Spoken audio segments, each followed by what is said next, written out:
we're talking about that this morning. Do you think that spanking can cause mental disorders? And what are your guys' thoughts?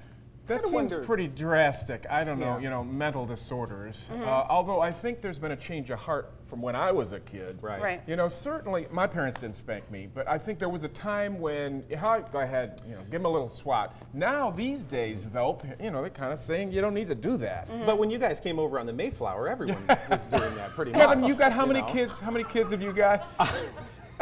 Thanks a lot. I have 4 little ones. And, you can be replaced, Ustelman. I know. Where is Janet, by the way? Sure. I have to wonder about the frequency of the spankings, how hard the spankings were, you know, how much in anger they were done in the study. I'd like to read a little bit more about it. You've got 4 kids? I do. I have 4 little kids. It's a tough one, you know. You're the expert there. It's something that we have always tried to reserve for harsh situations. You know, when their safety is at risk, especially, it's something you want to drive home. Liz, what do you say? That's what I say. I say when their safety is at risk, I think older children, I don't think need to be pushed around and shoved and hit. I think that's where you have issues. But when they're too little to, you know, understand maybe some of your verbal cues. Trying to drive home something that's very important. You know, walking towards something or doing something that's going to cause them harm and they're not listening to verbal cues, then maybe a little swat, but with love. You have to explain why it's happening, I believe. And just always let them know that you love them. Everything you're doing is in love. In love, and every parent has to make their own decision based on the child. Exactly. But it's a good talk this morning. Let's head over to Jared because we want you to weigh in. Jared? Yeah, I don't know. I'm still kind of shook up over the whole Mayflower comment there. That's still, I was laughing really hard over it. I retract. I'm sorry, Joel. Yeah, it's okay. And getting to more serious issues, you can see the monitor behind me. It's our morning talker of the day, so we want to hear from you. And obviously, this is a touchy subject because some parents believe it, some parents don't, and then there's obviously a lot of studies going on, and that is one of the things that we put on our Facebook page this morning, on our website as well. You can see the link to the USA Today article, which I'm going to go to now, and it's got some interesting stuff. Approximately 2 to 7% of mental disorders in the study were linked to physical punishment. The study's finding an evidence argument that physical punishment should not be used on any child of any age, and also physical punishments have been abolished in more than 30 countries, but not in the US or Canada. So if you go to our website, there's a way that you can comment via Facebook on our website, and that's where we're going to get our first comment here from Jerry. No, I believe it does, and I think the fact that the law and stupid experts are too involved makes a mess of how we parent our kids. So, you know, every parent kind of has their own way of doing this, and Jerry believes that, you know, it's up to the parents to kind of decide how to discipline their kids, and obviously I don't have kids, so I can't really speak to it, but it is interesting, so we want you to chime in on our Facebook page this morning, guys. All right, Jared, thank you. How often, how hard were the spanking? You know, I mean, I'd like to read a little bit more on the study. Kevin's got 4 children, so you know a little bit about this. Yeah, I mean, it's something that you reserve, you hold back for situations.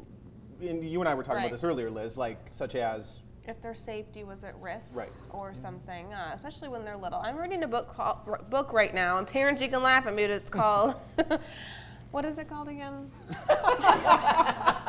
Is this the pregnancy mind? Mom, don't you lose your memory when you're, okay, no, it's called How to Make Your Children Mind Without Losing Yours. It's a very good book. I'm reading it. I got it at the Christian bookstore right there on Linden or Miller Road or whatever it is. And it has a lot of good pointers. One of those roads. And it just talks about how spanking, there's a time and a place for it. Also talks about reality discipline. It's a really great book. And it talked about spanking when they're young, when their safety is at risk, but to always make sure that you're doing it in love if it comes down to have to do that. You don't just spank and walk away. You have to spank. I think you should at least explain why the spanking occurred. I was spanked in school.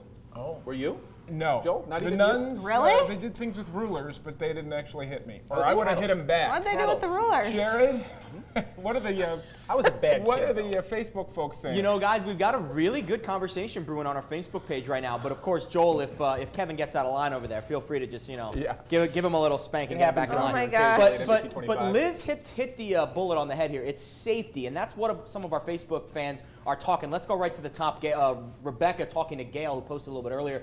I believe the generation you see when you look around is the generation that did not receive spanking, because all I see is a bunch of unruly kids that need a good spanking. That's kind of the out there comment. Now let's get to more of the safety issues. Right here, Melissa, a very personal story. My son took off in a parking lot. Yeah. He got his butt spanked. He remembers it too, better than him getting run over by a car. He's never run off again. And then Rob, right at the bottom, kind of along the same line. Spanking is like any child training tool. In the hands of a wise, loving parent, it can be beneficial for children. In the hands of an abusive parent, it can be awful and damaging. So there you go, guys. I really like Melissa's comment because that's exactly what Liz said. It's keeping your kids safe. And there's something to that one comment. There is something missing today with the way kids talk to their parents. I don't know if it's spanking or not, but something's missing.